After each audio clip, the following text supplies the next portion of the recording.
If we were ever to go through the ice, it would help us out quite a bit.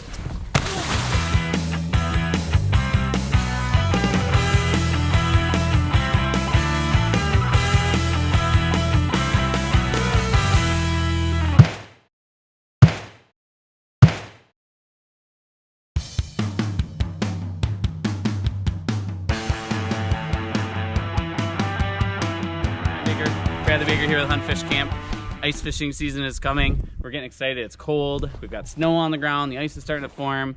And so we're going to talk through some of the things we use, some of the gear that you might need to get out on the ice. The first thing is going to be our ice suits. I have an ice armor suit by Clam. Bradley has an Eskimo suit. We wear these because they float. And so if we were ever to go through the ice, it would help us out quite a bit. Woo-hoo! That is so cold!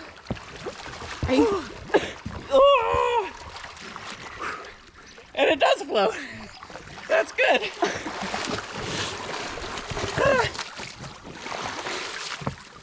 I would keep talking, but I can't. There we go. So as you can see, it floats, which is really nice. I barely went under. I think my hair's still dry. Well, not anymore. Thanks a lot, Brad. You're welcome. Well, now I kind of want to try it again now with just my bibs. Just kidding, I'm freezing. Okay, I'm gonna grab my Crocs that I've got. Oh, man, that hurts. It stings when the water hits you. So we're gonna see how.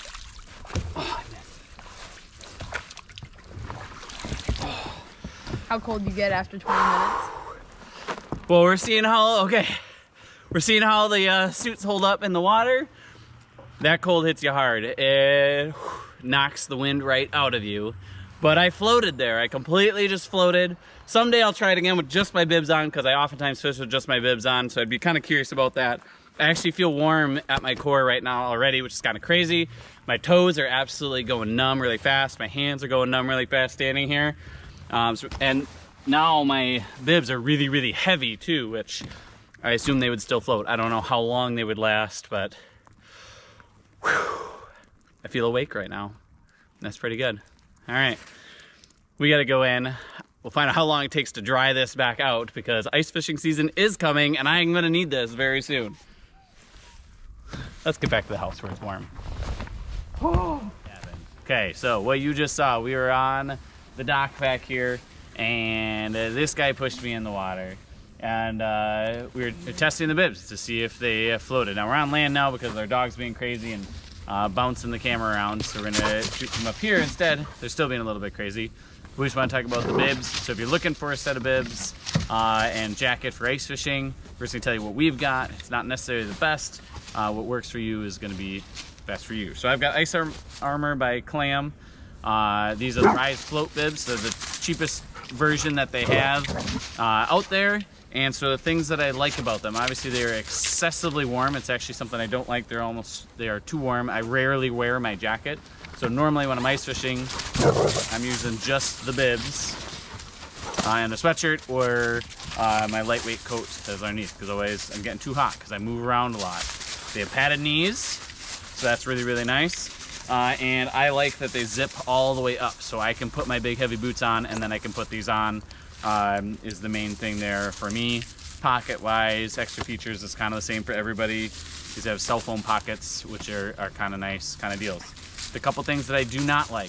One, they really are too warm. So it is warmer than I need it to be. I would rather layer up underneath and have those on. They don't make a less warm version, I don't think. They are a little excessively bulky for somebody who walks around a lot. I'm not a very big guy. I'm 5'8" on a good day and pretty thin, and so they're a little bit bulkier than I like for all the walking around I do. And then I don't like these elastic straps. A little bit of elastic would be good, but all of it being elastic up there, I actually can't tighten them up as much as I'd like, because again, I don't want them sagging down really far. I want as much freedom of movement as I possibly can get, and so I wish these were a little more sturdy, or I could shorten them a little bit further. Would be awesome. Other than that, they're pretty awesome. It's pretty great to have. Okay, on to Bradley. I'm gonna put my jacket back on. I don't think there's anything I needed to show about the jacket. Not really. Again, really bulky and warm. They float, so the bulk kind of comes with any of the bibs and things that float. So that's just kind of a thing. So I have the Eskimo Keeper, and things that I like about them is they have giant pockets to put like whatever the heck you want in there. They have a lot of pockets. They even have some pockets on the inside. And mine only zip up to the knee, but normally I just will put my bibs. He literally leaves his boots in his bibs all the time. He just takes the whole thing off as one thing and then steps into them. But yeah, you can't put on your boots and then put on your bibs. They wouldn't fit through there very well. Bradley's got the Youth Keeper bibs. He didn't even wear it, so his tags on. He's had them for a year. He didn't even wear the coat last year because the coat and the bibs fit, but the coat was kind of too big and bulky, so he wore a different coat most time. This year he's a little bit bigger. He's 5 feet tall now, so size large. Fits pretty well for the bibs and the coat both fit, so he'll probably wear them both now this year, so that'll be nice. Yep. These on a really cold day, okay, so they come up and cover his face pretty well, which will be nice. But same thing, the knees are padded overall pretty good, and they float. We have not tested the floating yet on these.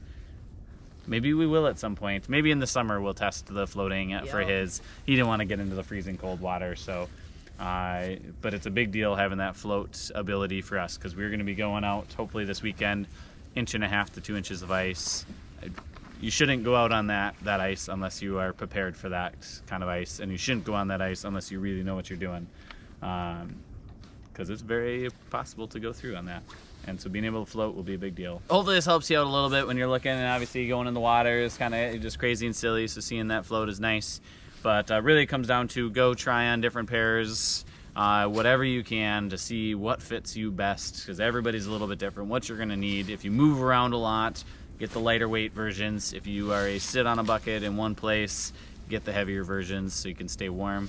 All of the different brands, the Striker, Eskimo, Ice Armor, they all make really good stuff. And the float is, I would say, a must if you're going to be on ice, walking around on thin ice, on any ice, because no ice is ever safe ice, so having the float just gives a little bit of peace of mind. We used to wear life jackets when we'd go ice fishing early on, so we'd literally wear our regular stuff and put on life jackets to wear, so this is pretty nice. If you have an ice suit that you really like, add it to the comments. Okay, curious to hear what you like about it. And other people watching this are probably curious to know what you like about it. So if you have a Striker suit, which one do you have? What do you like? What do you not like? All that kind of stuff. Because so when I bought this last year, and we bought that for him last year too, it's really hard to decipher what you really need and don't need. So it's best to hear from actual people who've got it. It'd be great. I plan to do a bunch of different gear reviews this winter into the different things we use, from our footwear to our mitts that we use and how those have evolved. So be on the lookout for that stuff too. If you're looking for things, ask questions. As always, get out, catch some fish. That was really cold. Was it cold? It was. Oh. Like for us, the water we went in there is in our backyard. Got the pellet stove going. You can see my coat over here is dripping like crazy. I'm standing in a puddle with my Crocs on. My feet are still cold. Let me get this off and warm up. Were you ready for it, or were you just... I was... Yeah, I don't think you can ever be ready for it. Like, it was kind of like, I know it's going to happen. I was not ready for how much the water stings and hurts. And I've jumped in really cold water before, so this isn't something that's new to me. But when it hits you and your breath just goes away, because I imagine I'm going to be in the water and talk to you guys about stuff, but when you hit the water, it's whoosh, hits you so hard. And if I floated there for a little while and catch your breath, so as I was coming out too, then I was back to not being too bad, but it felt pretty good. But I had a little dry spot or two. So, like, because when I hit the water, I fell backwards and said I was floating there, and I didn't, like, try to really tread water. So that'll be the next test. I think I'd have to do that in the summertime, though, is with just the bibs on. I'd be very curious to see how well those hold me up. But I feel pretty comfortable with how well my suit kept me floating. That was pretty cool. Now it's Bradley's turn. I think I'll pass. I advise you not to leave candy in your pocket. Now It's like melted My and baby- gooey. Nasty. my pocket is now disgusting.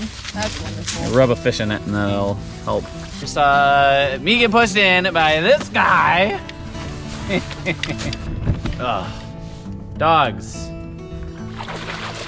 Let's just do it on land. It's gonna have to go to land. Okay. Oh, Brian. Up to My phone's- 3 feet. Mine is waterproof. Don't shut And it didn't shut off. It's just.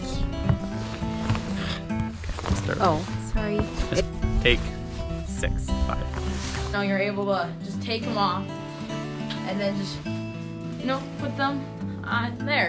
And then That's they're how he easy and ready stores to his go. bibs. So as long as he only wears his ice fishing boots for ice fishing, it works out okay. Yep.